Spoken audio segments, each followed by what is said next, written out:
langsung dari Stadion Maracana, dan inilah dia babak perempat final Piala Dunia 2014. Indonesia menantang tuan rumah Brazil. Skor sementara 1-1 setelah tadi sebuah sundulan dari Alexander Pato di menit 13 berhasil dibayar lunas oleh Gabriel Omar di menit 31. 53% penguasaan bola untuk Indonesia, sementara sisanya untuk Brazil. Apakah Anda melihat bahwa Indonesia bisa melewati babak perempat final dan mencatatkan sejarah bagi bangsa ini lolos? Sejarah emas cinta masakan terukir, Bung, dan ini adalah bukti sore hari ini waktu Brazil pertandingan akan membuktikan siapa yang akan hebat di pertandingan ini. Sampai awan pendek saja dia kepada Boas Tolosa. 1-2 dan Breko. Kalau Boas Tolosa dan Boas Tolosa menang, seperti bahaya kembali. David Luiz dan Gabriel Omar bergol dan tembak. Dua gol yang sangat cantik dan dengan teknik tinggi, Bung. Inilah sebuah jawaban atas doa bangsa Indonesia atas perjuangan pasukan merah putih di Piala Dunia 2014. Berpuluh-puluh tahun kita menanti, dan inilah dia 2-1 untuk Indonesia. Selamat sore, waktunya belum jalan nih. Nama saya Andi Bahtiar Yusuf dan saya filmmaker. Ini film saya yang kelima.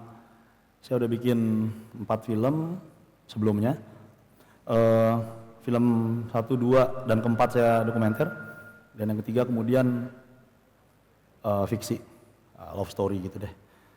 Film ini rencana sih rilis di bulan Desember, dan ini akan jadi apa ya, orang mungkin akan nyebut kalau film ini adalah sesuatu yang beda dengan film Indonesia yang lain. Tapi kalau buat saya, film itu nggak ada yang beda. Masalahnya adalah Indonesia nggak punya industri film, dan memang cuma orang gila dan kurang kerjaan aja yang mau bikin film.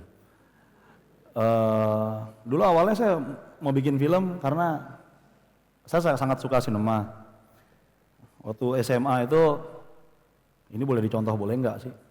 Saya sering bolos sekolah cuma gara-gara pengen nonton film. Malah pernah itu ada guru praktek gitu, cakep, anak IKIP, UPI, Universitas Padahal IKIP. Saya bilang, Mbak, daripada ngajar nonton aja yuk. Gitu.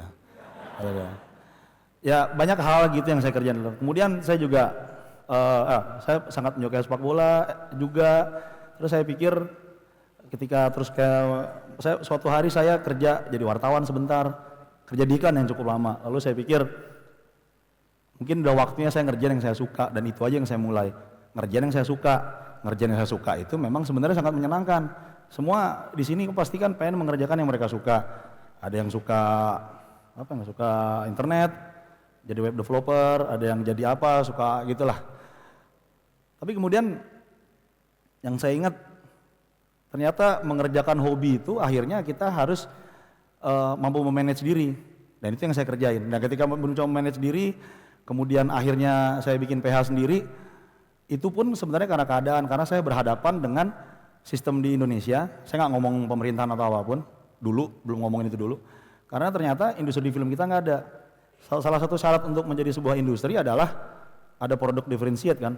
Unilever udah punya Pepsodent, masih bikin close up. Pepsodent katanya buat keluarga, close up katanya buat remaja. Kalau iklannya kayaknya ciuman pakai close up lebih enak daripada ciuman pakai Pepsodent. Padahal saya yakin sama aja sebenarnya, ya kan?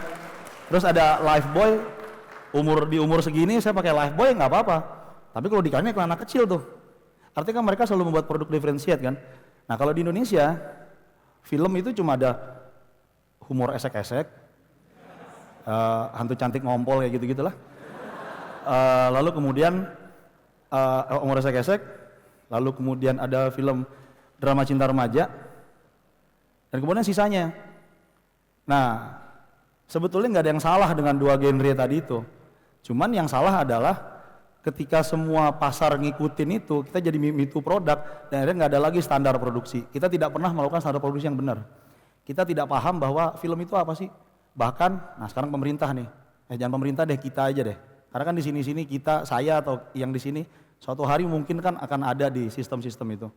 Kita tidak memahami film itu apa sih. Jadi obrolan di situ adalah pemerintah kita atau bahkan mungkin kita sendiri itu tidak sadar apa sih gunanya sepak bola misalnya. Di negara-negara maju,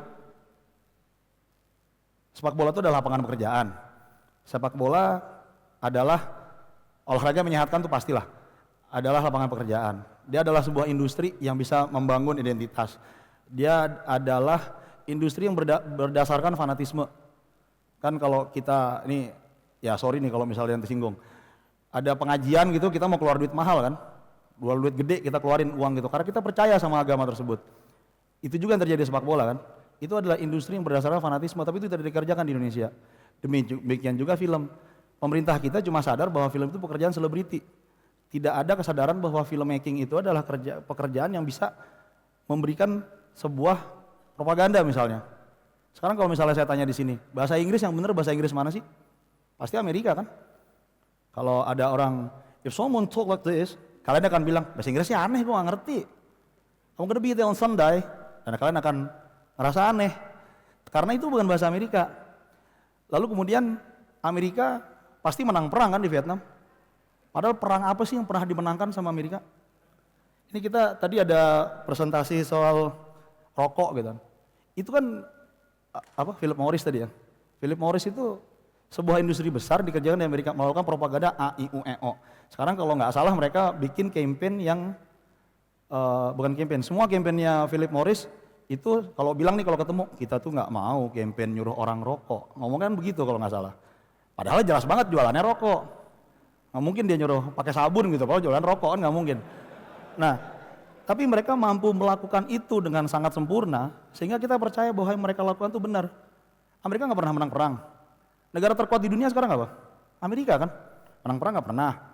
Apa nggak pernah? Direct war tuh mereka nggak pernah menang perang. Tapi di film, alien dihajar. Nah, ketika seluruh bangsa di dunia ini, Battle LA gitu kalau nggak salah, Battle Los Angeles itu, seluruh bangsa di dunia udah bertekuk lutut, Amerika masih berdiri tembak-tembakan, dan mereka balik lagi tuh, let's save Los Angeles and save the world, bla bla bla. ID4 juga bilang gitu, ini tanggal 4 Juli ya, 4 Juli bukan lagi kemerdekaan bangsa Amerika, presidennya pidato tuh, di ending waktu mau perang. Ini adalah kemerdekaan dunia, dia bilangnya. Terus kita tepuk tangan, terus seneng gitu. Karena mereka sadar bahwa film itu adalah alat propaganda, produk budaya. Di kita enggak, film pada kenyataannya itu selalu memberikan, film, ini kata Ustaz Ismail, ya saya nggak sepinter itu juga sih, Ustaz Ismail yang ngomong. Ustaz Ismail bilang itu, kita sebut itu bapak sinias Indonesia, bahwa film adalah, sebuah film diproduksi menggambarkan potret sebuah bangsa di saat itu film itu dibuat. Semua film dia lewat jam malam ini kalau nggak salah kemarin di restorasi di Cannes Film Festival, nggak banyak yang tahu mungkin kan, direstorasi oleh Singapura, karena pemerintah kita nggak punya duit, direstorasi di Singapura, dibawa ke Cannes Film Festival dan world premiere di sana. Dia bilang film itu menggambarkan situasi sebuah bangsa pada saat film itu dibuat. Lewat jam malam, 6 jam di Jogja, atau apapun semua film di era itu menggambarkan keadaan masyarakat kita, bahkan ateis yang dibikin saat itu menggambarkan situasi masyarakat kita saat itu. Sama persis kayak Amerika. Tahun 50-an Amerika terpukau sama Bollywood. Bollywoodnya nyanyi-nyanyi itu. Mereka bikinlah film musikal yang banyak banget, termasuk salah satunya Sound of Music. Nah, jalan ini kan terus. Amerika selalu melakukan itu. Sekarang Amerika butuh mengesahkan bahwa diri mereka yang terkuat di dunia kan. Film mereka selalu kayak gitu. Dan mereka memang hidup di sebuah bangsa sama seperti temanya temanya acara ini, imagination kan. Mereka boleh berimajinasi seliar-liarnya karena negaranya membiarkan mereka berimajinasi. Kita belum sempat berimajinasi nih. Lady Gaga udah dilarang. Ya. Padahal kalau Lady Gaga dilarang harusnya MU sama AC Milan dilarang, lambangnya setan. Itu dilarang juga. Di banyak negara, bahkan Bangladesh, ada kawan di Bangladesh, waktu terakhir ke sana, dia bilang di negaranya, negara itu memberi bantuan $100.000 untuk 3 proyek, yang mungkin tidak berarti apa-apa gitu untuk sebuah produksi film kayak yang saya bikin, bukan yang ini teasernya doang. Kalau filmnya sendiri sih mahal, kalau ini sih enggak. Ya mah 500.000 cuman rupiah.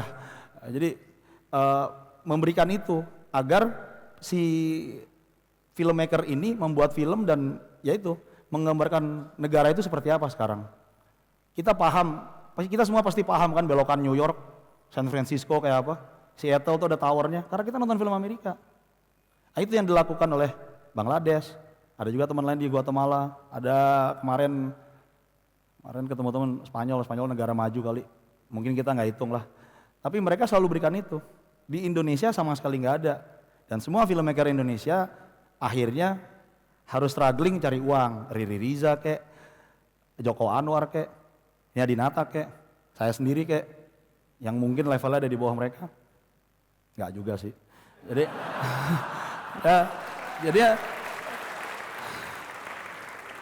saya pikir kita harus berusaha setengah mati melakukan itu. Dan juga ada tuntutan dari masyarakat bahwa seniman, saya menyebut diri saya seniman, di KTP saya seniman, salah satunya karena saya filmmaker, kedua biar sering bayar pajak,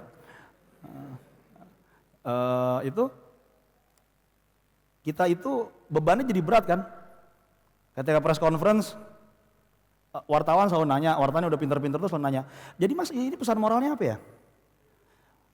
Padahal dia belum nonton, pengalaman hidup orang kan beda-beda, dia harus nonton dulu dong, baru dia sadar apa yang kita buat. Kayak tadi aja kan misalnya nih, itu kan impresi yang ditangkap beda-beda, tergantung pengalamannya, tergantung pemahamannya. Tapi kita ditanya, pesan moralnya apa? Karena alangkah beratnya hidup seniman itu. Harus berkarya, harus bikin yang komunikatif, karena Gari Nugroho sama Edwin dikata-katain terus karena filmnya terlalu berat. Harus bisa menjual, karena kalau nggak menjual, duit nggak balik, lalu kita nggak bisa bikin lagi. Dan terus kita harus mendidik bangsa ini dengan pesan-pesan moral itu. Kalau Mucus bilang, mungkin bangsa kita nggak bermoral, Cup, maka lu mesti ajarin tuh. Dia bilang gitu. Jadi suatu hari saya nonton film Pandorum, itu cerita tentang 100 tahun lagi, bumi terlalu penuh, mereka migrasi ke planet lain. Mereka melakukan perjalanan berapa 200 tahun lah, karena jauh banget tuh tenis ceritanya. Filmnya nggak bagus-bagus amat sih, nggak sedahsyat Tutur Tinular lah. Tapi terus yang waktu itu yang saya pikir, kalau orang bilang nggak ada pesan moral, saya pikir mereka tuh udah mikir migrasi ke planet lain. Kita masih sibuk ngurusin moral. Seolah-olah orang yang bilang film lu nggak ada pesan moralnya, Cup. Orang yang bilang itu seolah-olah itu lagi bilang film lu nggak ada pesan moralnya, Cup. Kalau nggak ada pesan moral nggak bisa masuk surga. Kalau masuk surga lu daftar dulu sama gua. Seolah-olah gitu. Padahal kan itu urusan transendental. Bener ya transendental ya? Iya bener. Kurang lebih begitu. Jadi padahal mereka nggak sadar bahwa fungsi sinema itu kalau buat saya bukan cuma sekedar hiburan. Dan itu yang terjadi sekarang. Makanya ketika tadi balik lagi ke omongan tadi bahwa itu menggambarkan situasi bangsa sekarang, saya mungkin sadar nggak sadar sih. Ada yang bilang karena saya pernah jadi wartawan, saya rasa sih nggak juga sih. Nggak ada filmmaker yang sebegitu sadarnya bahwa ada satu dua. Tapi itu menjadi beban sama mereka. Mereka ingin bikin sesuatu yang keren, pengen bikin sesuatu yang berpesan moral. Lalu kita begitu nonton, kayak dikuliahin gua. Aduh Jumatan divisualin, ada yang gitu. Tapi ketika saya bikin aja, nggak berpikir apapun. Ketika Romeo Juliet dibikin, waktu belum nonton di Bandung sih dibilang memecah belah. Begitu nonton dibilang fanatisme itu sangat baik, tapi untuk disimpan ke dalam. Kalau dibagi keluar, dia akan sangat annoying, dibilang begitu. Karena fanatisme itu sendiri, ada yang bilang begitu, ada yang bilang perdamaian, ada yang bilang cinta abadi. Filmmakernya waktu bikin, filmmakernya suka sama William Shakespeare, suka sama hampir semua karyanya. Film Shakespeare yang paling gampang dibikin Indonesia cuma Macbeth, karena ada berantem, ada cinta, ada setan, dan kemudian Romeo Juliet karena kisah cinta. Waktu kecil filmmakernya nonton Terminator, Rambo, film-filmnya Barry Prima, jadi pengen bikin film berantem gitu doang. Cuman kan kalau ditanya wartawan saya nggak mau bilang, enggak, gue pengen bikin film berantem doang. Dibilang nggak bermoral ntar. Nah review-review yang keren-keren itu saya jawabin semua. Saya bikin Conductors, orang bilang tentang, ada yang bilang tentang kepemimpinan di sebuah ODG Fest di Indonesia. Pertanyaannya gini, menurut Andi Bahtiar Yusuf kepemimpinan seperti apa? Pemimpin itu sebenarnya seperti apa sih? Wah itu, aduh ini pertanyaan apaan nih? Next dulu boleh nggak gitu? Saya mikir dulu. Waktu saya bikin The Jack, ada yang bilang soal, ada yang bilang simpel lah ini tentang dokumenter Jackmania. Tapi banyak juga yang bilang ini esai tentang Jakarta, tentang perlawanan terhadap Jakarta. Waktu bikin mungkin Saya cuma ngerasain apa yang ada di sekitar aja, toh itu dokumenter kan. Ketika bikin Hope tadi ditanya, Hope itu tentang apa sih? Tentang apa ya? Terus teman saya bilang, kata Panji tentang Indonesia bang. Ah iya tentang Indonesia berarti. Ya. Karena kemudian ketika saya bikin sendiri, itu punya saya.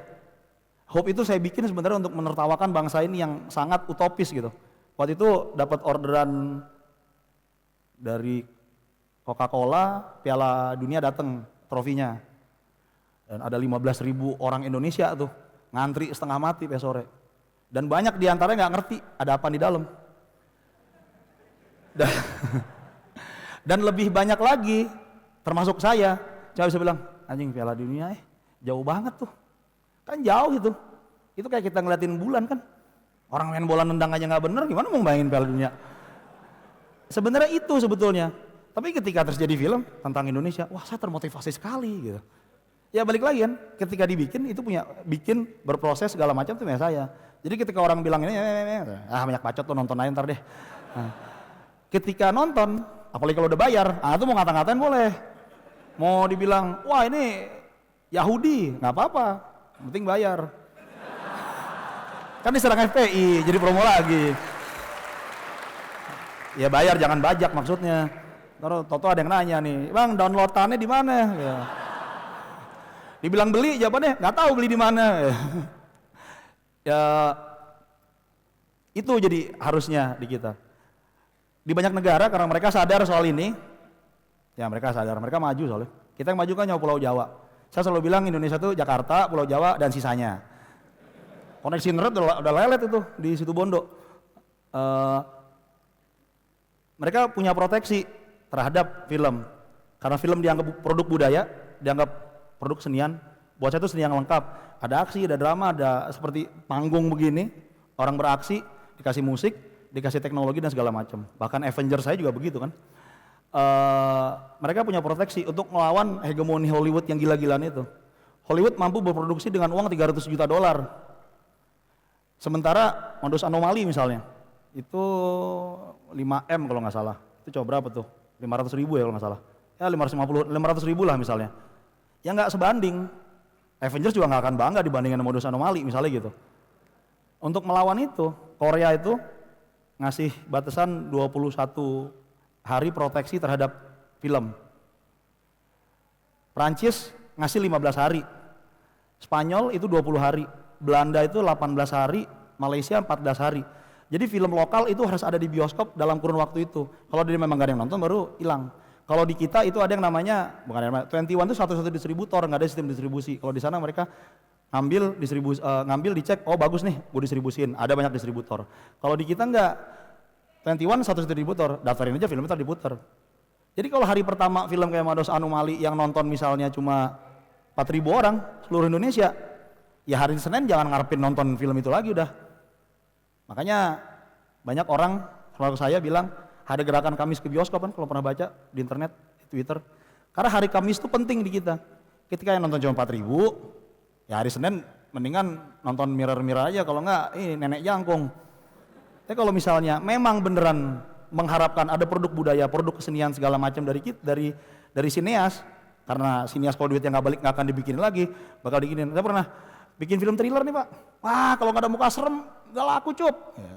Terus tapi semua termasuk saya punya andil di situ. Datang rame-rame ke bioskop dari Kemis, ya tapi pilih-pilih yang berontak dalam sempak jangan ditonton. Gairah kuntilanak jangan dilihat juga, nggak penting itu. Justru Modus Anomali 100.000, nenek gayung 600.000, bayangin aja perbandingannya. Dan itu buat saya nggak ada hubungannya sebenarnya sama tingkat pendidikan, karena sebetulnya pasar bisa dibikin, nggak ada pasar nggak bisa dibikin. Dulu siapa sih ada handphone, ada kamera? Nokia aja gila, sekarang aja kegeser Nokia.